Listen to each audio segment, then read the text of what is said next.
Olá, estou a saudar-vos deste modo porque quero evitar o risco de, saudando-vos com os tradicionais bom dia, boa tarde ou boa noite, estar em sintonia com o momento em que cada um de vós vai escutar estas palavras e ver esta imagem e, portanto, receber esta mensagem. Estou a fazer esta partilha de reflexão convosco no quadro da docência que asseguro no curso de Alta Direção e Coaching, que neste momento, como sabem, está interrompida. E aquilo que tenho para partilhar convosco, gostaria de o dividir em alguns tópicos que resumidamente enuncio uma pequena introdução sobre o contexto em que isto surge e o que as ferramentas que estamos a usar, ou que vamos usar. Um segundo tópico, já de conteúdo, que tem que ver com a vertigem com que as coisas mudam. O dia, há 3 semanas, o dia de segunda-feira, já não existe. O mundo que existia nesse dia já não existe.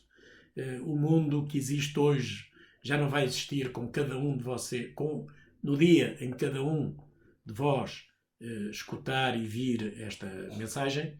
E, portanto, estamos numa alteração permanente de circunstâncias que, de alguma maneira, já nós vivíamos nas organizações, mas não com esta dramática mudança que nos faz perigar o equilíbrio e até a serenidade que tão importante, ou mais importante que nunca, se nos torna.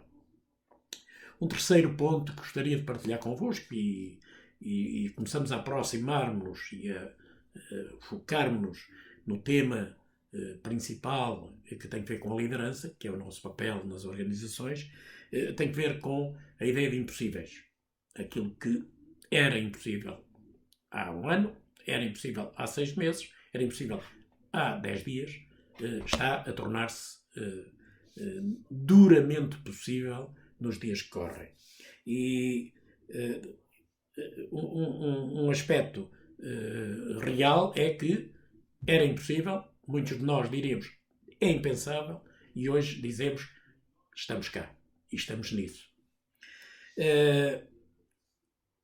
Um aspecto que nos ajuda a entender isto é a referência a um conceito que é de modelo mental. O modo como eu vejo a realidade. O modo como nós, vendo a realidade de uma determinada maneira, tendemos a ir por um caminho, vendo a realidade de outra maneira, tendemos a ir por outro caminho. Nós, vendo de uma determinada maneira, tendemos a ir por um caminho, outras pessoas, vendo de determinada maneira, tenderão a ir por outro caminho.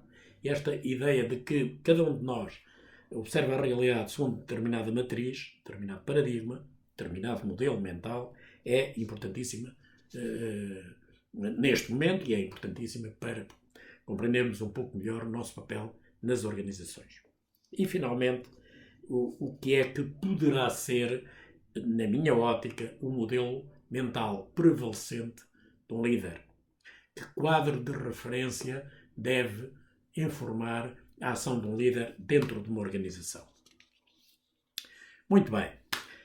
Voltemos atrás, pensemos no contexto em que estamos. Nós estamos num contexto em que, não sei avaliar quantas dezenas de milhões de pessoas estão hoje a trabalhar em casa. Não sei quantas dessas pessoas já tinham, em algum momento da sua vida, trabalhado fora dos locais habituais de trabalho, em teletrabalho, mas a verdade é que algo que era pouco provável de imaginar em janeiro deste ano, que é uma parte significativa do nosso país, da população ativa do nosso país, estar em casa a trabalhar efetivamente em teletrabalho, era impensável em janeiro, está concretizado neste momento com consequências que não conseguimos avaliar neste momento, mas seguramente não tão calamitosas quanto seria não se ter podido dar esse passo. Isto leva-me a recordar uma circunstância que gostaria de partilhar e que julgo vindo a propósito, que é o facto da ideia de teletrabalho. Teletrabalho, se bem me recordo, ou melhor, recordo-me que uma empresa, hoje chamada Telecom, France Telecom, mas na altura Departamento do Ministério dos Correios, Telégrafos e Telefones de França, ter pretendido na década de 80, meados da década de 80, pôr em prática, pôr em marcha, um programa de teletrabalho para o Departamento de Faturação Telefónica que tinha sediado em Bordeaux. Sabia-se, ou sabe-se, ainda hoje, porventura, mas sabia-se na altura o drama que era entrar na cidade de Bordeaux em horas de ponta, sabia-se a quantidade de pessoas que, residindo nos arredores de Bordeaux, tinham pessoas, empregados da Telecom, da France Telecom hoje, que tinham que se deslocar diariamente para fazerem um trabalho, que era um trabalho de alguma rotina, era um trabalho de faturação, que, na ótica dos gestores do Departamento de Estado na altura, empresa hoje, poderiam ser feitas por via remota e decidiu-se avançar com esse processo. E esse processo demorou imenso tempo, suscitou inúmeras questões, colocou grandes dúvidas, mobilizou oposições acérrimas, mobilizou algumas adesões entusiásticas e, sendo certo que eu não acompanhei ao longo dos anos subsequentes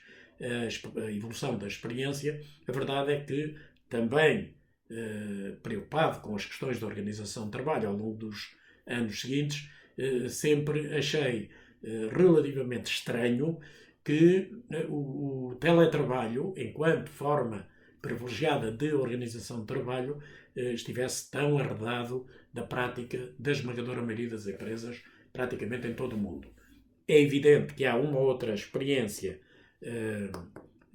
de sucesso em uma outra empresa, em um ou outro país, mas, na verdade, como forma generalizada, uma forma alternativa de organização do trabalho não granjeou grande popularidade, se assim se pode dizer. E a grande questão é esta.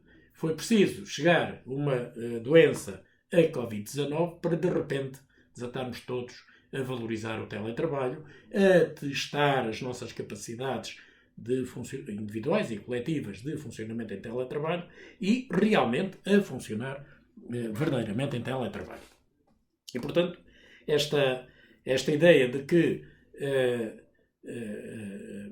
aquilo que em momentos anteriores não teve eco, não teve sequência, não foi valorizado como uma alternativa viável, a necessidade aguçou o engenho e a verdade é que nem foi preciso grande engenho para descobrir o já descoberto. As plataformas, os suportes informáticos que nos permitirão trabalhar de acordo com este regime, a partir de casa ou a partir de qualquer parte do mundo, como está a acontecer neste momento. E isto diria que nos faz perguntar o seguinte, então, mas porquê é que o teletrabalho há 8 anos, há 10 anos, há 20 anos, há 30 anos, há 6 meses, há um ano, não era uma prática cultivada de forma alargada e agora é assumida como uma forma possível. E mais, e é bem provável que passada esta fase, daqui a 6 meses, porventura, ou sei lá, menos que isso, estejamos todos a introduzir no nosso dia-a-dia práticas de teletrabalho que há um ano eram impensáveis. O que é que nas nossas mentalidades mudou? Era impossível antes. Só tinha contraindicações. O peso das contraindicações sobrelevava o peso das vantagens? Vamos ver. É altamente provável que daqui a 6 meses esta conversa possa ter uma sequência muitíssimo mais interessante.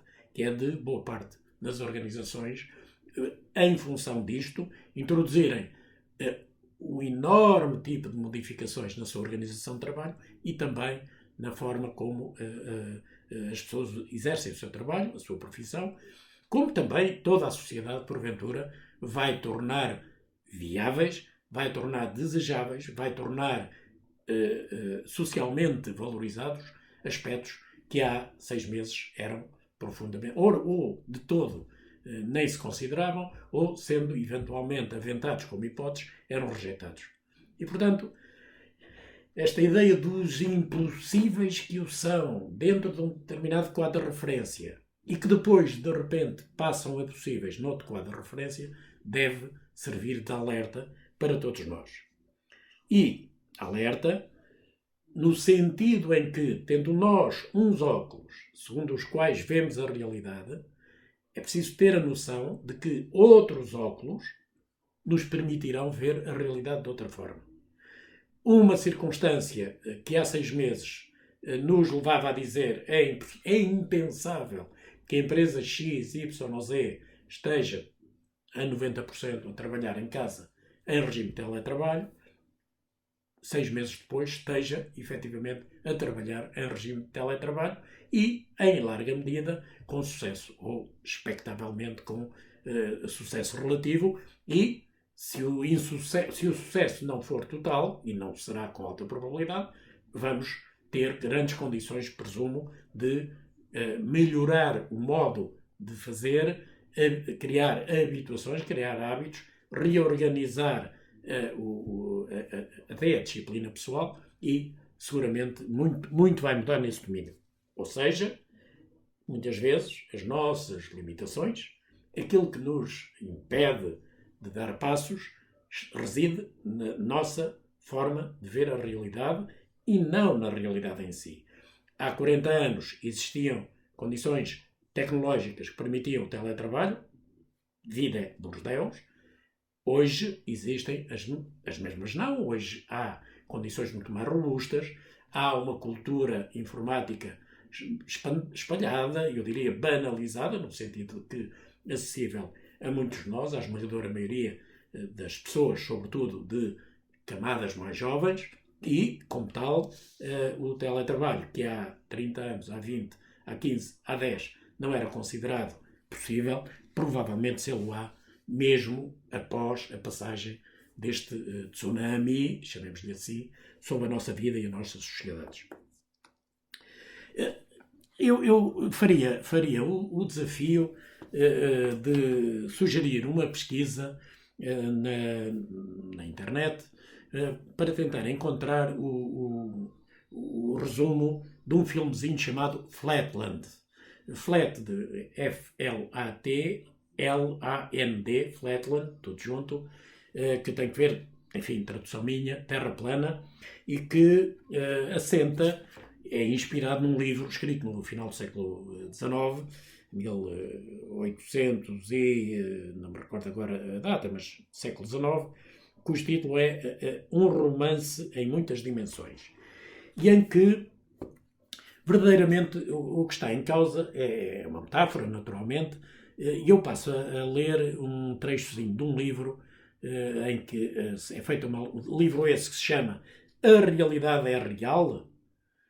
O autor é Paul Václavic e a edição que eu tenho presente é da editora Relógio d'Água.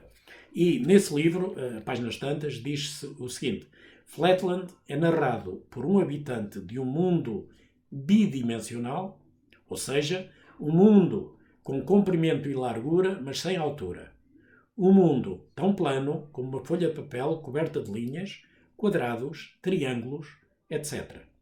As pessoas movem-se livremente na, ou antes, sobre esta superfície, mas tal como as nuvens, não podem subir ou descer para além desse plano. É claro que não têm consciência dessa incapacidade.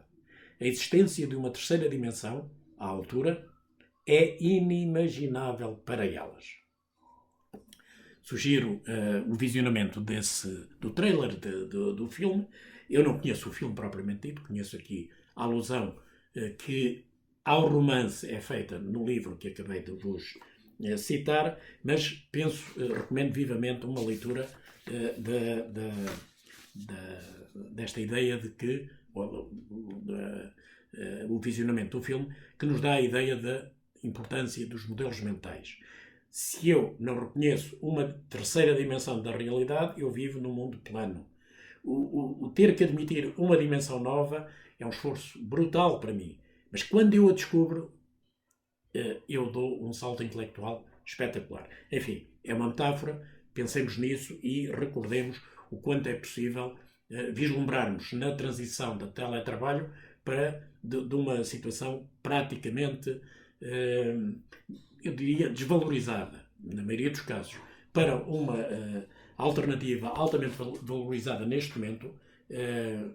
Provavelmente veremos que isso é metáfora para muita coisa na nossa vida. Então, dito isto, o que é que se pede à liderança dentro de uma organização? O que é que se pede aos líderes?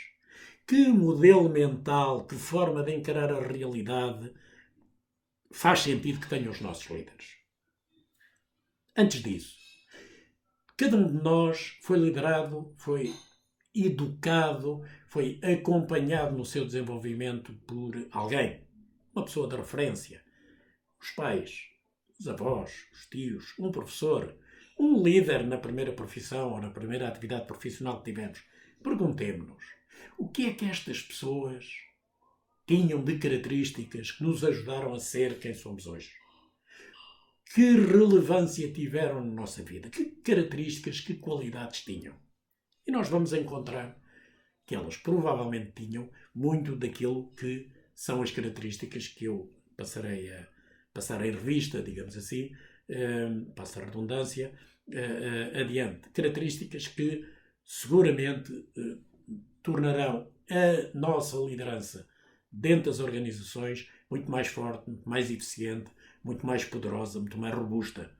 Assim transformando também os recursos humanos das organizações num contributo acrescido para os resultados das organizações, valorizando este binómio resultados e pessoas como cara e coroa da mesma moeda. Eu diria que o modelo mental de um líder tem que assentar em 6 aspectos base. Primeiro, todos podemos mudar, todos temos condições para mudar, todos podemos fazer diferente, todos podemos ter outra visão da realidade e, desse modo, todos os meus liderados, todos os meus colegas, eu próprio, a minha chefia, a minha organização, podem mudar. Somos constituídos por seres humanos, todos podemos mudar. Segundo, à medida que eu mudo, à medida que muda o meu colega do lado, à medida que muda o meu colaborador, à medida que muda o meu chefe, muda o modo como eu sou visto, muda o modo como o meu colega é visto, muda o modo como o meu colaborador é visto, muda o modo como o meu chefe é visto. Ou seja, mudando eu, mudando cada um de nós, muda o modo como cada um de nós é visto pelos outros. E a imagem que nós temos junto dos outros é fortissimamente influenciadora do modo como os outros lidam connosco e nós lidamos com aqueles cuja imagem é uma ou outra. Terceiro aspecto. As pessoas nunca erram deliberadamente. Podem errar para me irritar, mas não é por quererem errar, é porque me querem irritar. As pessoas não erram deliberadamente. E mais, pessoas motivadas, pessoas empenhadas, pessoas suportadas e apoiadas não erram, a não ser ou por falta de competências, ou por falhas momentâneas, ou por distração, ou por qualquer outra razão, mas não deliberadamente para errar. Quarto parâmetro que define uma boa liderança, que é uma característica do modelo mental de um líder. A minha percepção da realidade não é a realidade. É uma leitura da realidade. É uma observação da realidade, mas não é necessariamente a realidade. Outros observadores, meu colega, o meu subordinado, o meu chefe, podem ter outras leituras. E nada garante que é a minha observação da realidade, a minha leitura da realidade, que é a verdadeira ou a mais útil. É preciso ter esta abertura à relatividade das observações da realidade. E, finalmente, dois aspectos mais. Todos temos talento, todos temos competências, todos temos capacidades, todos temos potencial a ser desenvolvido. E, finalmente, e é uma coisa que eu saliento como particularmente importante, sobretudo porque compreende-se que não seja algo desejado, mas a verdade é que o erro é uma excelente oportunidade de aprendizagem. Se eu tiver bem presente no cotidiano do meu exercício de liderança estes 6 pressupostos, estes 6 pilares, seguramente, autenticamente, não é porque é politicamente correto, é autenticamente, se eu pautar, se eu plasmar a minha ação cotidiana como líder, assente nestes pilares, seguramente eu tenho uma boa liderança. Em suma, para terminar, a liderança de cada um de nós assenta muito na forma como nós entendemos a realidade à nossa volta, o nosso modelo mental, o nosso paradigma de abordagem e as mudanças. As mudanças na nossa vida, as mudanças no modo como agimos, são sempre possíveis, desde que nós lhe descobramos o significado, o alcance e as consequências positivas. Obrigado pela vossa atenção.